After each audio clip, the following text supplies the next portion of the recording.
بسم اللہ الرحمن الرحیم۔ السلام علیکم خواتین و حضرات، میں ہوں آپ کا جنید سلیم اور آپ دیکھ رہے ہیں انصاف ڈیجیٹل۔ ناظرین، آج کے ویلاگ میں آپ کو پنجاب حکومت کی ایک وزیر کے حوالے سے خبر دینا مقصود ہے جو سرکاری وسائل کو کس طرح استعمال کر رہی ہیں اور کیا سمجھ کے استعمال کر رہی ہیں۔ لیکن سب سے پہلے بات ہو جائے وزیر داخلہ محسن نقوی صاحب کی، جو کل سے لے کر اب تک پاک بھارت میچ کے حوالے سے پوری قوم کی طرف سے مبارکبادیں وصول کرنے میں مصروف ہیں۔ ناظرین، پاک بھارت میچ کے حوالے سے دبئی میں انہوں نے محسن نقوی صاحب نے بڑا مصروف وقت گزارا ہے۔ اپنے دورہ دبئی کے دوران محسن نقوی کے بارے میں سوشل میڈیا پہ جو انکشاف ہوا ہے آج، وہ یہ ہے کہ وہ جس رولز رائس میں گھومتے رہے ہیں وہ ملک ریاض صاحب کی ملکیت، اور اس حوالے سے سوشل میڈیا پہ ملک ریاض کی گاڑیوں کی جو وہ فلیٹ ہے اس کی تصاویر موجود ہے۔ سب جانتے ہیں ناظرین کہ دبئی میں پینٹا 5 سیریز کی نمبر پلیٹس جو ہیں وہ ملک ریاض اور ان کے بیٹے علی ریاض کے زیر استعمال ہے۔ وزیر داخلہ محسن نقوی جو رولز رائس دبئی میں استعمال کرتے رہے وہ بھی پینٹا 5 نمبر کی ہے، اور اس پہ سوال یہ اٹھایا جا رہا ہے کہ ملک ریاض کی حیثیت اس وقت ایک مفرور کی ہے اور نیب نے ان کی جائیداد ضبطی کی کارروائی بھی شروع کی ہوئی ہے۔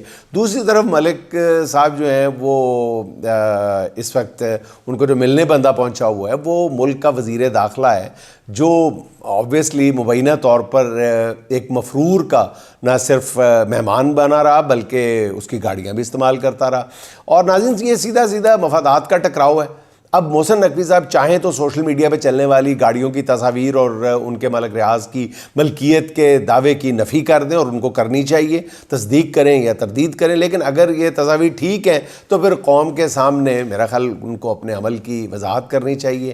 اچھا ناظرین، اب میں آ جاتا ہوں سب سے پہلے جو آپ کو وعدہ کیا ہے، جو میں نے خبر دینے کا، کہ پنجاب حکومت کی ایک وزیر ہیں، اور یہ عظمیٰ بخاری صاحبہ کی بات نہیں میں کر رہا، مریم صاحبہ کے بہت ہی کلوز ہیں۔ عام طور پہ جب وہ پریس کانفرنس یا تقاریر کر رہی ہوتی تھیں تو وہ ان کے دائیں بائیں ضرور کھڑی ہوتی تھی، بالکل ساتھ جوڑ کے۔ تو وہ انہوں نے کام یہ کیا ہے کہ پہلے تو انہوں نے اپنے شوہر نامدار کو ایک سرکاری محکمے میں کم و بیش 10-11 لاکھ روپے ماہانہ کی نوکری لے کے دی ہے۔ جی ہاں، 7-7.5 لاکھ روپے بیسک سیلری ہے، اور ان کے جو ٹیک اوے ہے وہ تقریباً 10-11 لاکھ روپے بنتے ہیں اس خاتون وزیر کے شوہر کے۔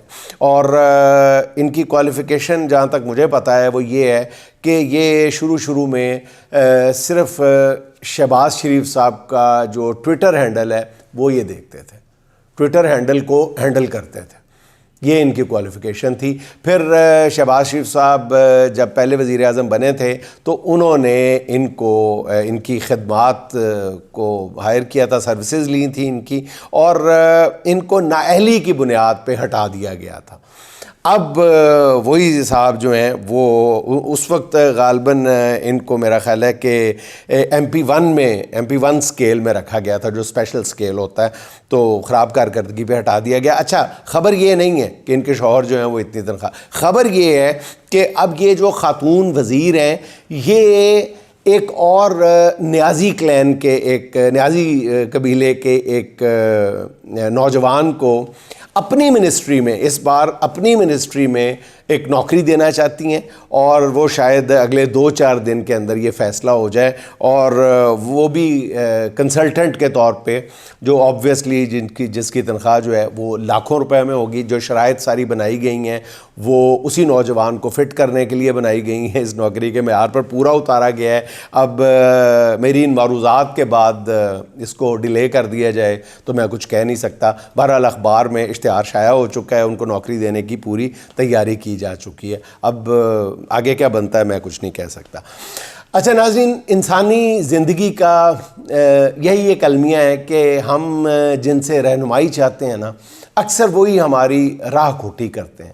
ہم جنہیں سچائی کا لمبردار سمجھتے ہیں وہ بھی پورا سچ نہیں بولتے۔ روزمرہ زندگی میں ہمیں ایسے کتنے لوگوں سے واسطہ پڑتا ہے جو خواہش کو، خبر اور اندھیروں کو سچائی بنا کر، روشنی بنا کر پیش کرتے ہیں، اور یہ کام راہبری کے منصب پر فائز کوئی شخص کرے تو وہ دو ایک لوگوں کو نہیں، پوری نسل کو گمراہی پر ڈالنے کا مرتکب ہوتا ہے۔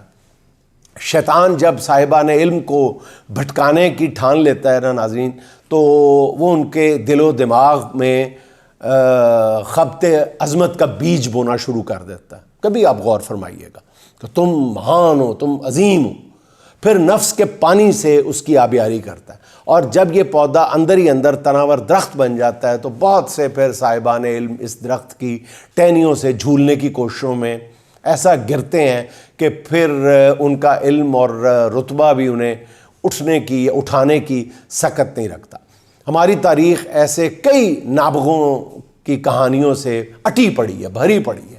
آج کی تاریخ میں اس کی سب سے بڑی مثال ہمارے انجینئر محمد علی مرزا صاحب ہیں۔ ناظرین، میں پہلے کئی بار، کم از کم 5-6 مرتبہ میں محمد علی مرزا صاحب کے بارے میں لب کشائی کی کوشش کر چکا ہوں، لیکن میں یہ سوچ کے ہمیشہ خاموشی اختیار کر لیتا تھا کہ وہ لاکھوں نوجوانوں کو راہ راست پہ رکھنے کے ذمہ دار ہیں، یہ ان کو کریڈٹ جاتا ہے، اور ابھی بھی میں تمام تر باتوں کے باوجود یہ سمجھتا ہوں کہ لاکھوں کروڑوں دلوں کی وہ دھڑکن ہے۔ لیکن ناظرین، اس بار جو کچھ مرزا صاحب نے کیا ہے، وہ ہر دفعہ جو کچھ بھی فرماتے ہیں، جب ان پر جوابی حملہ لوگ شروع کرتے ہیں تو وہ کہہ دیتے ہیں کہ آپ نے میرا پورا بیان نہیں سنا، آپ نے میرا پرانا بیان چلا دیا ہے، آپ نے اس سے پہلے والا نہیں سنا۔ وہ اس طرح کا کوئی جواز جو ہے وہ تراش دیتے ہیں، جس پر کچھ دیر کے لیے خاموشی ہو جاتی ہے۔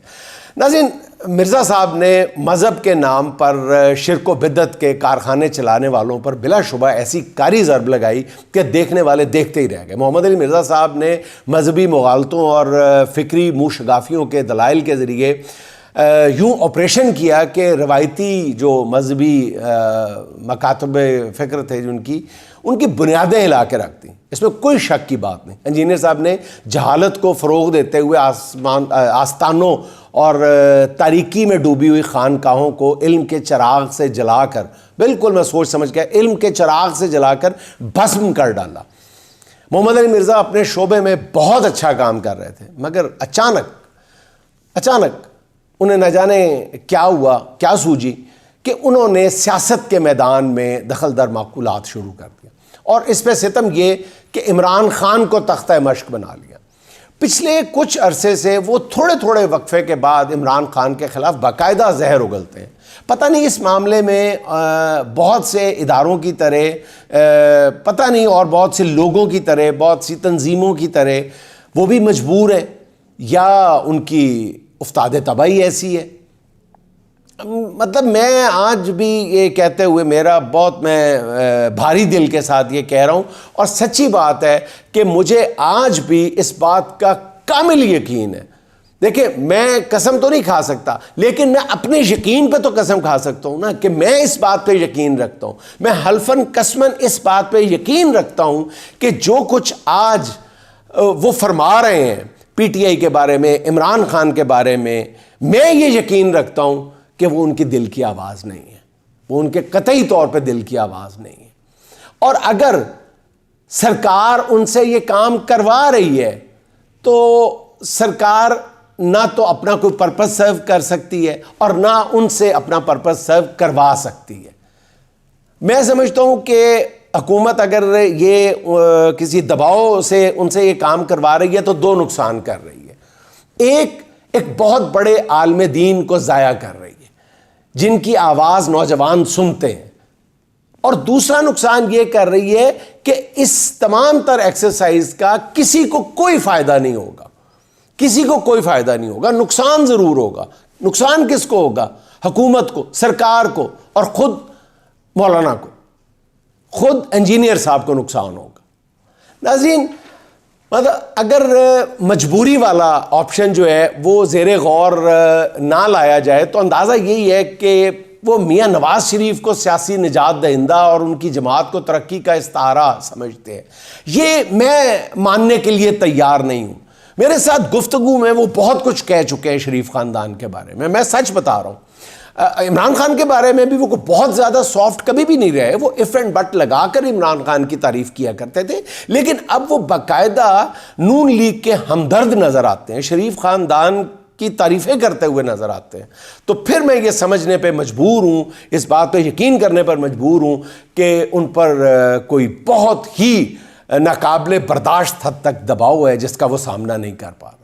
مرزا صاحب نے زبان حال سے تو ایسا کچھ نہیں کہا, مگر ان کے اشارے کنائے سے یہی اندازہ ہوتا ہے کہ اگر وہ صدقے دل سے ایسا سمجھتے ہیں تو اس میں کوئی حرج نہیں ہے. اگر وہ صدقے دل سے ایسا سمجھتے ہیں شریف خاندان کے بارے میں یا کسی نون لیگ کے بارے میں, کیونکہ سیاسی طور پہ وہ کوئی بھی نظریہ رکھنے میں حق بجانب ہے, مگر مذہبی معاملات میں وہ جس اعلیٰ اخلاقی اصولوں پہ فائز ہیں, جن اعلیٰ اخلاقی اصولوں پہ فائز ہیں, جن کی وہ بات کرتے ہیں, جن عرفہ ہستیوں سے اپنی نسبت قائم کرنے کی کوشش کرتے ہیں, ان کے سیاسی نظریے کی کمزوری سے ان کے اس مذہبی موقف پہ حرف آتا ہے. بالکل سیدھی بات ہے. جب وہ کرپشن میں لتھڑے ہوئے شریف خاندان کے لیے اشارتاً بھی ہمدردی کا اظہار کرتے ہیں, جب وہ عمران خان اور نواز شریف کو ایک ہی پلڑے میں رکھتے ہیں, تو پھر ان کے حب اہل بیت کے دعوے کو بھی شک کی نظروں سے دیکھا جاتا ہے. محمد علی مرزا صاحب, آپ کے تبصرے اور تجزیے عمران خان کا تو شاید کچھ بھی نہ بگاڑ سکے, البتہ آپ کے علمی کام کو ناقابل تلافی نقصان ضرور پہنچ سکتا ہے. مرزا صاحب, عصر حاضر میں کچھ کھلی حقیقتیں ہیں اور آپ بھی ان سے بخوبی آگاہ ہیں. کیسے ایک پارٹی کو نشان عبرت بنانے کی کوشش کی گئی, اور آپ سیاسی طور پر بہت بیدار مغز ہیں. آپ سیاست پر گہری نظر رکھتے ہیں. آپ کوئی حجرے میں چھپے ہوئے عالم دین نہیں ہیں. آپ سیاست پر کھل کے بات بھی کرتے ہیں, اور سیاست پر بلکہ آپ تو اکثر یہ بیان فرماتے ہیں کہ میں ٹاک شوز بہت شوق سے دیکھتا ہوں. تو آپ سب کچھ جانتے ہیں کہ کس طرح گھروں میں گھس کے سیاسی مخالفین کی خواتین کے گریبانوں پہ ہاتھ ڈالے گئے, کس طرح ان کی چادریں کھینچی گئیں, کس طرح ایک جماعت کو الیکشن سے باہر رکھنے کے لیے ہر فسطائی حربہ استعمال کیا گیا, کس طرح مینڈیٹ چوری کر کے حقداروں کا حق غصب کیا گیا. یہ سب 21ویں صدی کے سوشل میڈیا کے دور میں ہوا ہے. اور سوشل میڈیا کا آپ سے بڑا ایکسپرٹ کون ہے؟ جب ہر ظلم کا ویڈیو ثبوت موجود ہے, اس سے کھلے ظلم کے باوجود مرزا صاحب آپ غاصب کے طرفدار بنے ہوئے ہیں, جس سے آپ قوم کے اجتماعی شعور کی توہین کے بار بار مرتکب ہو رہے ہیں. آپ مردہ یزید کو گالیاں دے کر اقتدار پر غاصب قابض حکمرانوں کے حاشیہ نشین بنے ہوئے نظر آ رہے ہیں. میں سچی بہت بھاری دل کے ساتھ کہہ رہا ہوں, لیکن وہی کہہ رہا ہوں جو میں دیکھ رہا ہوں, جو میں محسوس کر رہا ہوں. ہو سکتا ہے میں غلط ہوں, لیکن یہ میرے دل کی بات ہے جو میں ایک عرصے سے روک کے بیٹھا ہوا تھا. لیکن اب تو حد ہو گئی ہے. آپ کا جو آخری بیان سامنے آیا ہے اس کے بعد تو کوئی بندہ بھی خاموش نہیں رہ سکتا. مرزا صاحب, عمران خان نے ذہن میں رکھیں کہ سچ کی خاطر عظیمت کی جو راہ اختیار کی ہے اس پر چلنا ہر کسی کے بس کی بات نہیں ہے. آپ عمران خان کے عزم کی داد دینے کا حوصلہ نہیں رکھتے تو خدا را اس پر سنگ باری کر کے اپنی اہمیت تو کم نہ کریں. میں مرزا صاحب صرف اتنا ہی آپ کے گوش گزار کرنا چاہتا ہوں. ہم سمجھتے رہے احباب طریقت جن کو وقت پڑنے پہ فقط خواب پریشان نکلے. اچھا ناظرین, لاہور اور ہائی کورٹ بارز کے الیکشنز نے حکمرانوں کو نیا اور زبردست جھٹکا دیا. اس لیے اسے وکلا کا 8 فروری بھی قرار دیا جا رہا ہے. وکلا کی سیاست میں اعظم نذیر تارڑ اور ان کے دوستوں نے جو نئے رجحانات متعارف کروائے تھے اسے ینگ وکلا نے اڑا کر اس کے گلچھرے اڑا دیے, دھواں کر دیا, روئی بنا کے رکھ دیا. اس سے پہلے لاہور بار کا رزلٹ ایک پریشانی کا باعث بنا ہوا تھا, مگر لاہور ہائی کورٹ بار کے نتائج نے تو اصل خطرے کی گھنٹی باقاعدہ بجا دی ہے. یہ نتائج ناظرین بتا رہے ہیں کہ وکلا کے دونوں روایتی حامد خان اور آسما جہانگیر گروپس جو ہیں وہ بار کی سیاست میں اپنی جو گرفت ہے وہ لوز کر چکے ہیں. اب وکلا میں بھی عمران فیکٹر سب سے توانا اور مضبوط فیکٹر بن چکا ہے، سب سے توانا۔ لاہور ہائی کورٹ بار کے الیکشن میں بھی سرکاری مینجمنٹ بالکل ٹھیک ٹھاک تھی، انتظامات مکمل تھے، بس نوجوان وکلا کے بارے میں اندازہ غلط ثابت ہو گیا۔ الیکشن ڈے پر پورا دن لگنے والے قیدی نمبر 804 کے نعروں نے ماحول گرمائے رکھا، اور جس ملک آصف نسوانہ کو کمزور امیدوار قرار دیا جا رہا تھا، انہوں نے تاریخ ساز کامیابی حاصل کی۔ اسلام آباد میں بھی واجد گیلانی نے فیورٹ حکومتی امیدوار کو شکست دے دی، اور اسے لیگل کمیونٹی میں ایک انقلاب سے تعبیر کیا جا رہا ہے۔ قانونی ماہرین کا کہنا یہ ہے کہ اس رزلٹ کے بعد اعلیٰ عدلیہ میں بیٹھے ججز کسی بھی صورت میں لا تعلق نہیں رہ سکتے، اور یہ بات سچ ہے۔ آنے والے دنوں میں وکلا تحریک کو بھی نظر انداز نہیں کیا جا سکتا، جس تحریک کی طرف میں اشارہ اپنے 2 یا 3 ویلاگز پہلے دے چکا ہوں کہ لاہور میں اور اسلام آباد میں ایک ہی دن میں 2 عام اجلاس منعقد ہوئے ہیں وکلا کے۔ اب اس کی طرف ایک واضح ڈائریکشن بھی نظر آ رہی ہے۔ اب تک حکومت نے بڑی کامیابی سے وکلا تحریک نہیں چلنے دی تھی، مگر ملک کی 2 اہم ہائی کورٹ بارز میں پی ٹی آئی کے حامی گروپوں کی زبردست کامیابی کے بعد وکیلوں کی جو مینجمنٹ ہے وہ حکومت کے لیے مزید مشکل ہو گئی ہے۔ وکلا کمیونٹی کے بدلے ہوئے تیور جو ہے ناظرین، وہ اس کا جو پہلا نتیجہ ہے وہ آج سامنے آ گیا، جب جوڈیشل کمیشن میں پاکستان بار کونسل کے نمائندے ایڈوکیٹ اختر حسین صاحب نے استعفیٰ دے دیا۔ اختر حسین صاحب کا تعلق جو ہے وہ ایس این بھون گروپ سے ہے، مگر ان کے استعفے سے وکلا کی سیاست میں اضطراب کا اندازہ لگایا جا سکتا ہے۔ اختر حسین نے اپنے استعفے میں جو وجوہات لکھی ہیں وہ حکمرانوں کے لیے بہت زیادہ الارمنگ ہے۔ اختر حسین صاحب کا کہنا یہ ہے کہ پاکستان بار کونسل نے مجھے 3 مرتبہ متفقہ طور پر منتخب کیا، اعلیٰ عدلیہ میں حالیہ تعیناتیوں کے معاملے پر مزید فرائض میں سر انجام نہیں دے سکتا۔ میں عدلیہ کی آزادی کے لیے جدوجہد جاری رکھوں گا، اور جوڈیشل کمیشن کے لیے نئے رکن کے انتخاب کے لیے پاکستان بار کونسل کا اجلاس جو ہے وہ 26 فروری کو طلب کر لیا گیا ہے، اور خیال یہ ہے کہ اب ایس این بھون کو جوڈیشل کمیشن کا رکن بنایا جائے گا، اور یوں جوڈیشل کمیشن میں جسٹس سرفراز ڈوگر کو اسلام آباد ہائی کورٹ کا مستقل چیف جسٹس بنانے کے لیے ایک اور ووٹ کا اضافہ ہو جائے گا، اور ساتھ ہی لاہور ہائی کورٹ سے ججز کو سپریم کورٹ لانے کی راہ جو ہے وہ بھی ہموار ہو جائے گی۔ آج کی ایک اور عدلیہ کے حوالے سے خبر یہ ہے کہ چیف جسٹس یحییٰ آفریدی نے ڈی آئی خان جیل کا دورہ کیا ہے، اور وہ کہتے ہیں جو ریفارمز ہو رہے ہیں اس سلسلے میں دورہ، لیکن لوگوں کے جب انہوں نے پڑھا کہ جیل کا دورہ تو شاید ان کو اور سمجھے ہوں گے، لیکن لامحالہ لوگوں کے ذہن میں یہ سوال پیدا ہوا کہ ڈی آئی خان جیل پہلے کیوں، اڈیالہ کیوں نہیں؟ چیف جسٹس صاحب کو اڈیالہ کا دورہ کرنا چاہیے تھا سب سے پہلے۔ اڈیالہ جس نے پچھلے 1-2 سال کے دوران میرا خیال ہے کہ نہ صرف ملکی بلکہ بین الاقوامی میڈیا میں اگر گوانتانامو بے کے بعد کسی جیل نے شہرت حاصل کی ہے تو وہ اڈیالہ ہے، اور کس کی وجہ سے حاصل کی ہے وہ بھی سب کو پتہ ہے۔ اچھا ناظرین، بیرونی محاذ سے حکمرانوں کو جو خبریں مل رہی ہیں اس کا غصہ ملک کے اندر نکالا جا رہا ہے۔ پنجاب حکومت کی مشینری نے منڈی بہاؤالدین میں ظلم کی ایک نئی داستان رقم کی ہے، جہاں پولیس نے تحریک انصاف کے رہنماؤں کے گھروں پر چھاپے مارے اور توڑ پھوڑ کی ہے۔ وجہ ابھی تک سمجھ نہیں آ رہی۔ بھپرے ہوئے اہلکاروں نے چادر اور چار دیواری کا تقدس بری طرح پامال کیا ہے۔ پولیس میجر ریٹائرڈ ظفر گوندل، نواز پنشوتا اور کوثر محمد خان بھٹی، طارق محمود سائی کے گھروں میں گھسی ہے اور گھروں کے کموڈ تک توڑ دیے ہیں۔ پی ٹی آئی کے ان رہنماؤں کا قصور کیا تھا؟ صرف اتنا کہ انہوں نے ورکرز کنونشن کے لیے ڈی سی آفس میں درخواست دی تھی۔ دوسری طرف لاہور ہائی کورٹ نے بھی تحریک انصاف کی مینار پاکستان پر جلسے کی درخواست مسترد کر دی۔ حیرت انگیز فیصلے ہیں بارہ۔ اس طرح کے ناظرین فیصلوں نے ایک پارٹی کے سامنے پھر سڑک پر احتجاج کے سوا کوئی راستہ چھوڑا ہے؟ آپ خود فیصلہ کریں۔ بہرحال ناظرین، دوسری طرف امریکہ سے حکمرانوں کے لیے وہی تشویشناک خبریں۔ ڈاکٹر عارف علوی کا دورہ امریکہ حکمرانوں کے لیے ایک ڈراؤنا خواب بنتا جا رہا ہے۔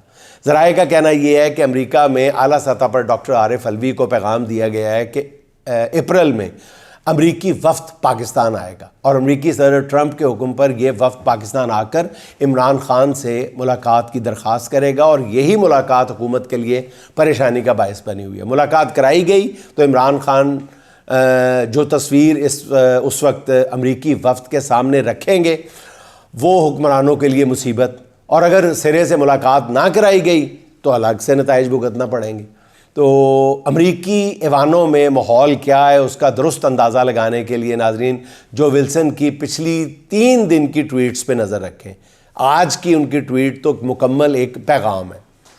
ذرائع کا کہنا ہے کہ فی الوقت ناظرین ٹرمپ جو ہے وہ یوکرین اور روس کے معاملے پہ توجہ مرکوز کیے ہوئے، کنسنٹریٹ کیے ہوئے، فوکل پوائنٹ اس کا جو ہے ٹرمپ کا وہ یوکرین بنا ہوا ہے، لیکن ذرائع یہ کہتے ہیں کہ مارچ کے مہینے میں یہ معاملہ ٹرمپ کی خواہش کے مطابق سیٹل ہو جائے گا اور پھر پاکستان جو ہے وہ امریکی ایجنڈے میں ٹاپ پر آ جائے گا۔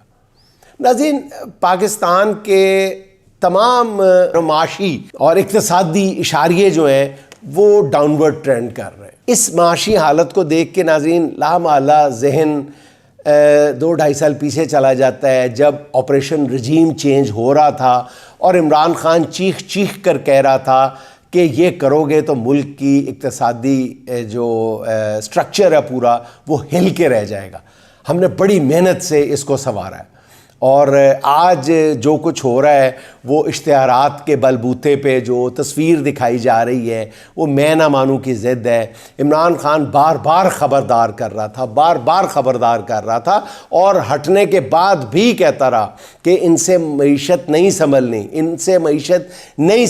اکانومی نہیں سنبھال پائیں گے، یہ اس قابل ہی نہیں ہے۔ انہوں نے پہلے اکانومی کا بیڑا غرق کیا ہے اور ہٹو بچو کے نعرے لگاتا رہا عمران خان، لیکن اس وقت چونکہ طے پا چکا تھا اس لیے عمران خان کے ساتھ وہی ہوا، اور وہ ذہن میں بات آ جاتی ہے، آپ نے بھی سنا ہوگا کہ ایک جب ٹانگے کے نیچے ٹانگا چلا رہا ہوتا بندہ تو سامنے کوئی عورت آ جاتی ہے تو وہ خاتون کو، بڑھیا کو کہتا ہے بچ مائی بچ جا مائی بچ کے، وہ نہیں سنتی اور ٹانگا وہ زخمی ہو جاتی ہے تو تھانے والے جو ہیں وہ چلے جاتے ہیں، کوچوان کو لے کے تھانے چلے جاتے ہیں اور پوچھتے ہیں تمہیں شرم نہیں آئی، تم نے جان بوجھ کے اس بڑھیا کو نیچے دیا ہے؟